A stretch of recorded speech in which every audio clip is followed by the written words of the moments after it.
পবিত্র সমাজ বানাতে হয়। একদিকে কোরআন এই সমাজে ব্যাপকভাবে সর্বত্র এটাকে ছড়িয়ে দেওয়া, সর্বত্র কোরআনের বিধানকে জারি করা, বাস্তবায়ন করা। আরেকদিকে কোরআনের তেলাওয়াত গোটা মুসলিম জাতির মধ্যে ব্যাপক থেকে ব্যাপকতর করার উদ্যোগ গ্রহণ করা, এটা আমাদের জন্য জরুরি। তেলাওয়াত করতে হলে, কোরআন পড়তে হলে আগে তো পারতে হবে নাকি? যে কোরআন পড়তে পারে না, পারেই না, সে কি পড়তে পারবে? এই সমাজে আমাদের অনেক নামধারী মুসলমান আছে যারা নিজেদেরকে মুসলমান বলে দাবি করে, কিন্তু আল্লাহর কালাম কোরআনটা পড়তেও পারে না। তাহলে সে কি আসলে মুসলমান হওয়ার যোগ্য? যোগ্যতা অর্জন করতে হইলে 1 নম্বর শর্ত হলো আল্লাহর কালাম কোরআনে পাকের সাথে আমার সম্পর্ক জুড়তে হবে। আর নাইলে আমি প্রকৃত মুসলমান হিসাবে আল্লাহর কাছে স্বীকৃতি পাওয়ার যোগ্য হব না। অতএব আজকের এই কোরআনী মাহফিল থেকে, এই জামিয়া আরাবিয়া নূরে মদিনা, এই প্রতিষ্ঠানের এই ইসলামী মহাসম্মেলন থেকে আমরা অঙ্গীকারাবদ্ধ হই যে আমরা নিজেরা আগে কোরআনে পাক সহিশুদ্ধভাবে পড়ার যোগ্যতা অর্জন করব। নিয়মিত আল্লাহর কোরআন তেলাওয়াতের মাধ্যমে আল্লাহর রহমতের ভাগীদার হব। কোন ত্রুটি বিচ্যুতি হয়ে গেলে কোরআন তেলাওয়াতের মাধ্যমে আমার দিলকে পাক পবিত্র বানাবো। আর পাশাপাশি কোরআন শুধু পড়ার জন্য নয়, কোরআনের বিধান জীবনের সর্বত্র বাস্তবায়নের মাধ্যমে প্রকৃত আল্লাহর বান্দা হিসাবে নিজেকে চালানো, পরিবার, সমাজ, রাষ্ট্রকে পরিচালনা করা। এই জন্য আল্লাহ পাক কোরআন দিয়েছেন। অতএব এই সবটার জন্য আমরা প্রস্তুত হই। আল্লাহ তাআলা সুযোগ যতটুকু দিয়েছেন সেই সুযোগকে কাজে লাগিয়ে কোরআনের এই যেই মর্ম, এটাকে আমরা এগিয়ে নেওয়ার জন্য সবাই ইনশাআল্লাহ অঙ্গীকারাবদ্ধ হই। কি বলেন ইনশাআল্লাহ? সকলে রাজি আছি তো ইনশাআল্লাহ? আল্লাহ পাক আমাদের সকলকে তৌফিক দান করুন। আমরা এই কোরআনী প্রতিষ্ঠানের ফসল, যাদের মাথায় আজকে আমরা এখানে পাগড়ি পরালাম, আমাদের সকলের কর্তব্য তাদের জন্য দোয়া করা যে আল্লাহ পাক তাদের সিনার মধ্যে কোরআন, কোরআনের ইলম, কোরআনের নূর আল্লাহ তাআলা যে দান করেছেন, এটা যেন তারা আজীবন এটাকে হেফাজত করতে পারে, এবং এই কোরআনের ইলম এবং কোরআনের নূরের যে হক তাদের উপরে বর্তায়, সেই হক যেন তারা আদায় করতে পারে। কোরআনের পথ থেকে কোরআন হাসিল করার পর যেন কেউ যেন বিচ্যুত না হয়। ওয়ারিসে নবী হিসাবে তাদের উপরে যে জিম্মাদারি, আল্লাহ পাক প্রত্যেককেই সেই জিম্মাদারি যথাযথভাবে পালন করবার তাদেরকে আল্লাহ তাআলা তৌফিক দান করুন। তারা যদি দায়িত্ব পালন করে, আমরা যারা মাদ্রাসা প্রতিষ্ঠা এবং পরিচালনায় সহযোগিতা করছি, ভূমিকা পালন করছি, তাদের দায়িত্ব পালনের মধ্য দিয়ে আমরাও বিরাট সওয়াবের ভাগীদার হয়ে যাব ইনশাআল্লাহ। আসসালামু আলাইকুম ওয়া রাহমাতুল্লাহি ওয়া বারাকাতুহু। আলহামদুলিল্লাহ আলহামদুলিল্লাহ নাহমাদুহু ওয়া নাস্তাঈনুহু ওয়া নাস্তাগফিরুহু ওয়া নু'মিনু বিহি ওয়া নাতাওয়াক্কালু আলাইহি ওয়া নাউযু বিল্লাহি মিন শুরুরি আনফুসিনা ওয়া মিন সাইয়্যাতি আ'মালিনা। মান ইয়াহদিহিল্লাহু ফালা মুদিল্লা লাহু ওয়া মান ইউদ্লিল ফালা হাদিয়া লাহু। ওয়া নাশহাদু আল্লা ইলাহা ইল্লাল্লাহু ওয়াহদাহু লা শারীকা লাহু ওয়া নাশহাদু আন্না সাইয়্যিদানা ওয়া মাওলানা মুহাম্মাদান আবদুহু ওয়া রাসূলুহু। আম্মা বা'দ ফাআউযু বিল্লাহি মিনাশ শাইতানির রাজীম। বিসমিল্লাহির রহমানির রহিম। আলিফ লাম রা কিতাবুন আনজালনাহু ইলাইক লিতুখরিজান নাসা মিনাজ যুলুমাতি ইলান নূর। وقال رسول الله صلى الله عليه وسلم إن هذه القلوب تصدأ كما يصدأ الحديد إذا أصابه الماء. قيل يا رسول الله وما جلاؤها؟ قال كثرة ذكر الموت ওয়া তিলাওয়াতুল কুরআন আও কামা ক্বালা আলাইহিস সালাতু ওয়াস সালাম সুবহানাকা লা ইলমা লানা ইল্লা মা আল্লামতানা ইন্নাকা আনতাল আলিমুল হাকীম اللهم صل على محمد وعلى آل محمد كما صليت على إبراهيم وعلى آل إبراهيم إنك حميد مجيد اللهم بارك على محمد وعلى آل محمد كما باركت على إبراهيم وعلى آل إبراهيم إنك حميد مجيد الحمد لله জামিয়া আরাবিয়া নূরে মদিনা এই প্রতিষ্ঠান তার এক যুগ পূর্ণ করে দ্বিতীয় যুগের সূচনা করেছে, দ্বিতীয় যুগে পদার্পণ করেছে। এই বিগত এক যুগে এই প্রতিষ্ঠান থেকে যারা লেখাপড়া শেষ করেছে সেই প্রাক্তন ছাত্রদের পুনর্মিলনী এবং তাদের সকলকে আজকে আনুষ্ঠানিকভাবে পাগড়ি প্রদান এই উপলক্ষে আয়োজিত আজকের এই ফুজালা সম্মেলন এবং ইসলামী মহাসম্মেলনের সম্মানিত সভাপতি, উপস্থিত ওলামায়ে কেরাম, উপস্থিত এলাকার মুরব্বিয়ানে কেরাম, দিনদার ভাইয়েরা, পর্দার আড়ালের আমার অত্যন্ত সম্মানিতা মা ও বোনেরা এবং এই প্রতিষ্ঠানের ফুজালা বৃন্দ এবং বর্তমান ছাত্রবৃন্দ, আল্লাহ পাক আমাদেরকে আল্লাহর কালাম কোরআনে পাক আমাদেরকে দান করেছেন। এই কোরআন যেই ব্যক্তি নিজের জীবনে গ্রহণ করবে, ধারণ করবে, এই কোরআন ওই ব্যক্তিকে আলোকিত মানুষে পরিণত করে দিবে। এই কোরআন আমরা যেই সমাজে প্রতিষ্ঠিত করতে পারবো, কোরআন গোটা সমাজকে আলোকিত সমাজে পরিণত করে দিবে। আমরা এই কোরআন শুধু ব্যক্তি, পরিবার আর সমাজের জন্যই নাজিল করেন নাই, মানুষের জীবনের আরো যত বিষয় আছে, এমনকি রাষ্ট্র পরিচালনাও আল্লাহ পাক বিধিবিধান দিয়েছেন কোরআনে পাকের মধ্যে।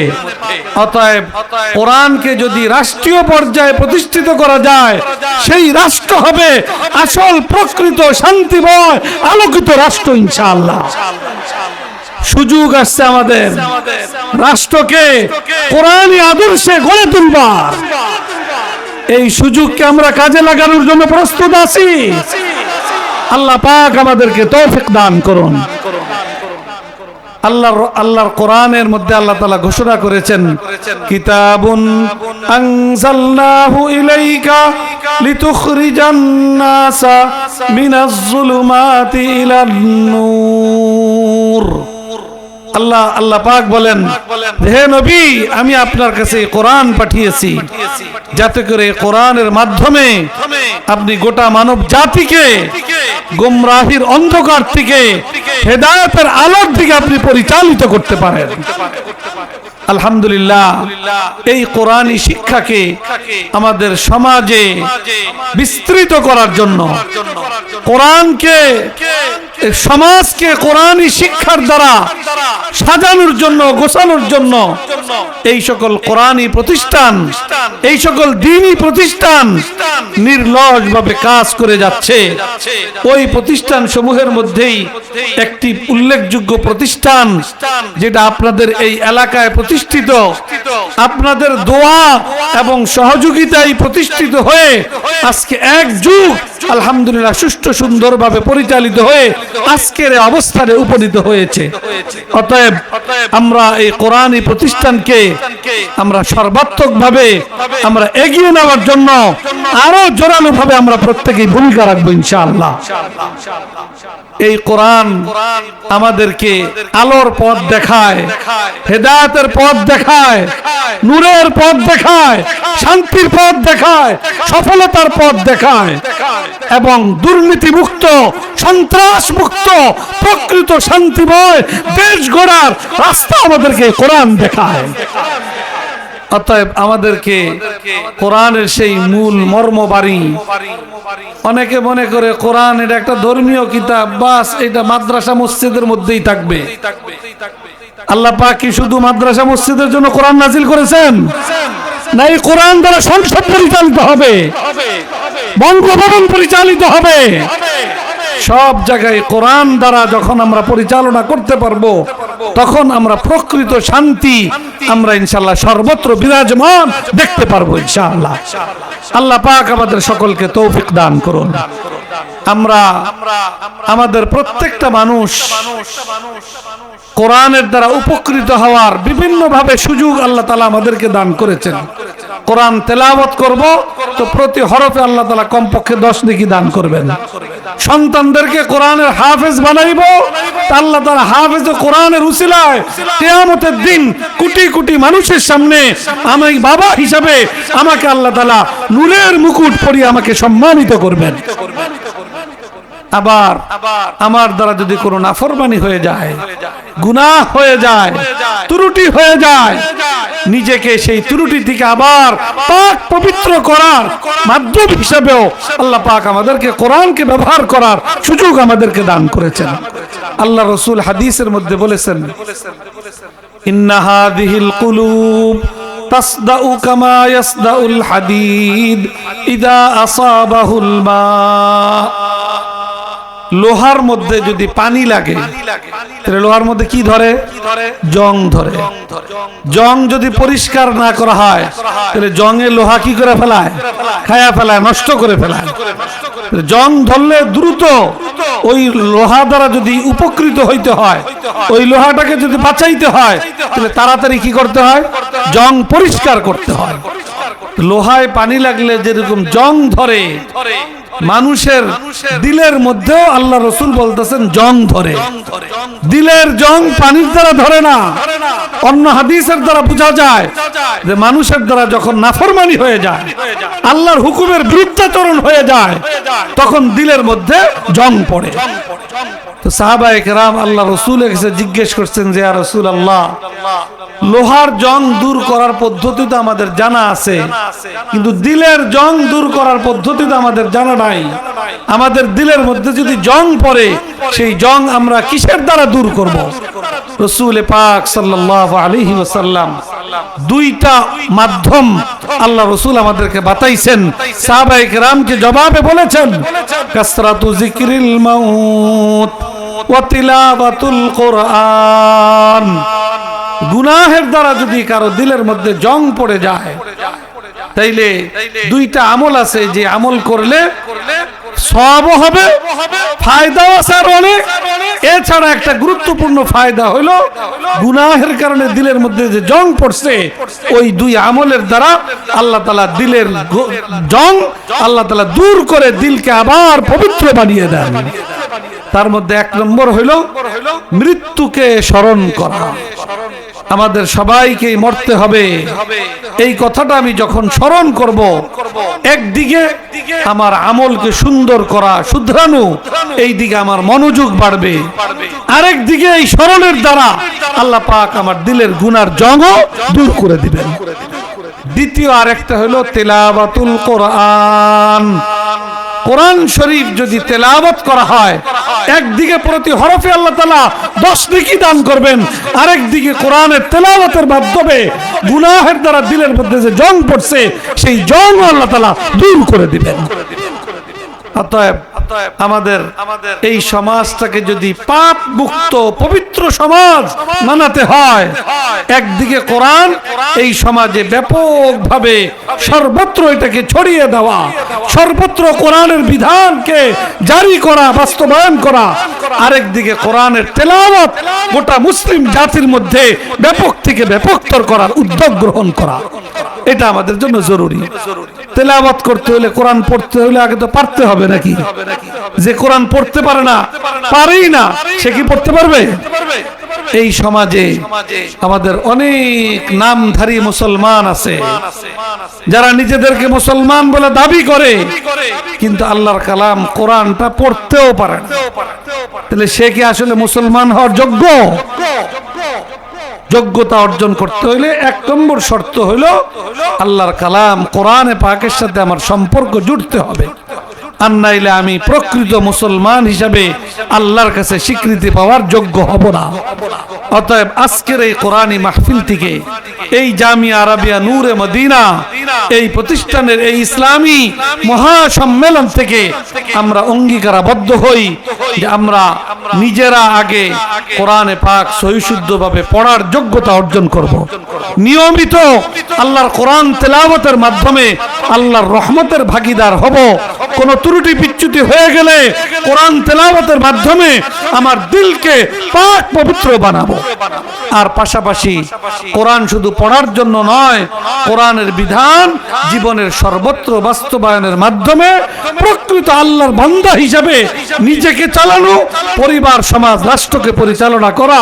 এই জন্য আল্লাহ পাক কোরআন দিয়েছেন। অতএব এই সবটার জন্য আমরা প্রস্তুত হই। আল্লাহ তাআলা সুযোগ যতটুকু দিয়েছেন সেই সুযোগকে কাজে লাগিয়ে কোরআনের এই যেই মর্ম, এটাকে আমরা এগিয়ে নেওয়ার জন্য সবাই ইনশাআল্লাহ অঙ্গীকারাবদ্ধ হই। কি বলেন ইনশাআল্লাহ? সকলে রাজি আছি তো ইনশাআল্লাহ? আল্লাহ পাক আমাদের সকলকে তৌফিক দান করুন। আমরা এই কোরআনী প্রতিষ্ঠানের ফসল, যাদের মাথায় আজকে আমরা এখানে পাগড়ি পরালাম, আমাদের সকলের কর্তব্য তাদের জন্য দোয়া করা যে আল্লাহ পাক তাদের সিনার মধ্যে কোরআন, কোরআনের ইলম, কোরআনের নূর আল্লাহ তাআলা যে দান করেছেন, এটা যেন তারা আজীবন এটাকে হেফাজত করতে পারে, এবং এই কোরআনের ইলম এবং কোরআনের নূরের যে হক তাদের উপরে বর্তায়, সেই হক যেন তারা আদায় করতে পারে। কোরআনের পথ থেকে কোরআন হাসিল করার পর যেন কেউ যেন বিচ্যুত না হয়। ওয়ারিসে নবী হিসাবে তাদের উপরে যে জিম্মাদারি, আল্লাহ পাক প্রত্যেককেই সেই জিম্মাদারি যথাযথভাবে পালন করবার তাদেরকে আল্লাহ তাআলা তৌফিক দান করুন। তারা যদি দায়িত্ব পালন করে, আমরা যারা মাদ্রাসা প্রতিষ্ঠা এবং পরিচালনায় সহযোগিতা করছি, ভূমিকা পালন করছি, তাদের দায়িত্ব পালনের মধ্য দিয়ে আমরাও বিরাট সওয়াবের ভাগীদার হয়ে যাব ইনশাআল্লাহ।